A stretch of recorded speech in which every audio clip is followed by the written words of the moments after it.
এই যে দুটো আঙুল আছে পায়ের, এই দুটোর মাঝখানে হ্যালো এভরিওয়ান, গুড ইভিনিং। আবার একটা নিউ ব্লগে তোমাদের অনেক অনেক স্বাগত। তো গাইস, আজকে আবার একটি নাইস ভিডিও নিয়ে এসেছি, তোমরা পুরো ভিডিওটা ওয়াচ করো। তো গাইস, তোমরা সকলেই জানো আমার বাবা বাড়ির কাজ হচ্ছে, আর বাবার সেরকমই কেউ নেই যে কাজগুলো কমপ্লিট করে দেবে। বাবা মা সারে খেটে যাচ্ছে সব সময়। আমি বসে বসে দেখছি, আমার একদম ভালো লাগছে না। তো আমার পাটাই একটু সুস্থ আছে, পায়ের মধ্যে প্লাস্টার করতে হবে। তো ভাবলাম কিছুটা কাজ এগিয়ে নেওয়ার পর কিন্তু প্লাস্টারটা করব। এই যে ঠেলা গাড়িটা দেখতে পাচ্ছ, এর মধ্যে যে কুচি বা বালি বওয়া হয়, তার জন্য এই গাড়িতে দুজন লাগে। দেখতে পাচ্ছ বাবা আমি দুজন বইছি। কারণ কি বলতো, মা পারবে না এই কাজটা করতে। তো আমি পায়ের মধ্যে ভালো করে ব্যান্ডেজ বেঁধে নিয়েই কিন্তু কাজটা করছি, খুব আস্তে আস্তে। আর কিছুটা কাজ ওদিকের বাকি আছে, আর আমার দোকানের কিছুটা জিনিস কালেক্ট করতে হবে। এই মঙ্গলবার বা সোমবারের হাটে ভিডিও করব, আর কিছু জিনিস কালেক্ট করে নেব, তারপরে কিন্তু পায়ের মধ্যে প্লাস্টার করব। গাইজ, আমি কোনোদিনও ভাবতে পারিনি যে এত বড় একটা ধাক্কা বা আঘাত আমি পাবো।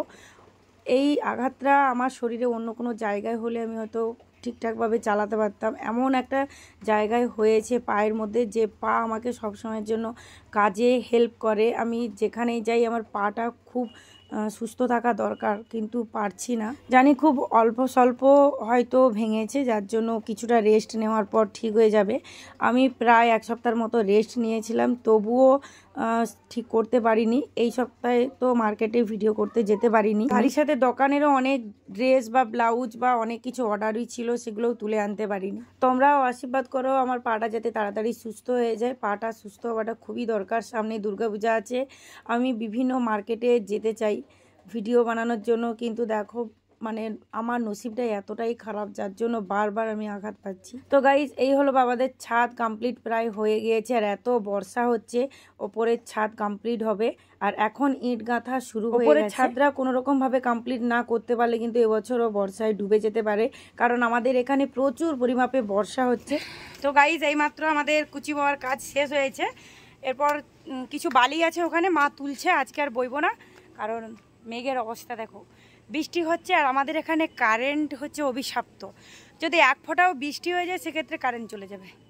তো ছাদরা খুব সুন্দর, ছাদরা আমিও দেখতে এসেছি, আর সাথে তোমাদেরকে দেখাবো, কারণ এই ছাদের ভিডিওতে তোমরা অনেক ভিউজ দিয়েছো, অনেক ভালোবাসা দিয়েছো। আমি জলের মধ্যে নেমে গিয়েছি, দেখাচ্ছি না। তো গাইজ, একটা বই থেকে একটা পড়া তোমাদেরকে শোনাবো। তোমাদেরকে বলতে হবে যে ওটা কোন ক্লাসের পড়া। মেঘের রং ঘন নীল, ঢং ঢং করে 9টা বাজলো। বংশু ছাতা মাথায় কোথায় যাবে? ও যাবে সংসার বাবুর বাসায়, সেখানে কংসবোধের অভিনয় হবে। তোমরা জানিও যে এটা কোন ক্লাসের, কোন বই থেকে পড়াটা। তো গাইজ, তোমরা হয়তো ভাবছো যে তোমাকে এই কাজগুলো কেন করাচ্ছেন, তোমার যেহেতু পায়ে আঘাত লেগেছে।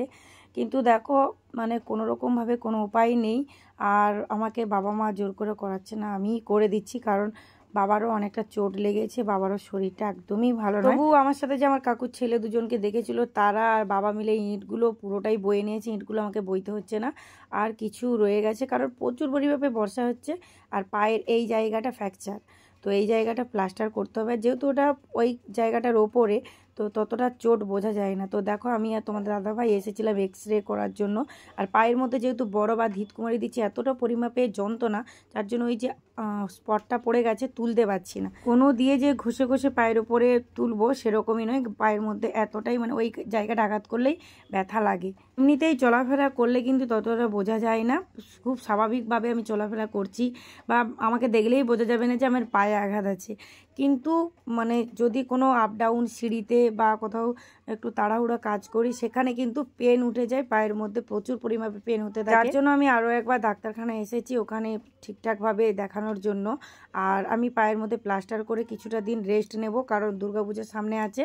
তো রেস্ট নেওয়ার পর আবার আমি দোকানের জন্য অনেক জিনিস কালেক্ট করব, বেশি দিনের প্লাস্টার করবো না। তো যাই হোক, দেখো আমি এখনো ফিট আছি। সবাই ভালো থাকবে, সাবধানে থাকবে, আর আমার চ্যানেলে যদি নতুন এসে থাকো চ্যানেলটিকে সাবস্ক্রাইব করে এইভাবে পাশে দেখো। তাড়াতাড়ি আসছে মার্কেটিং ভিডিও, সাথে থেকো।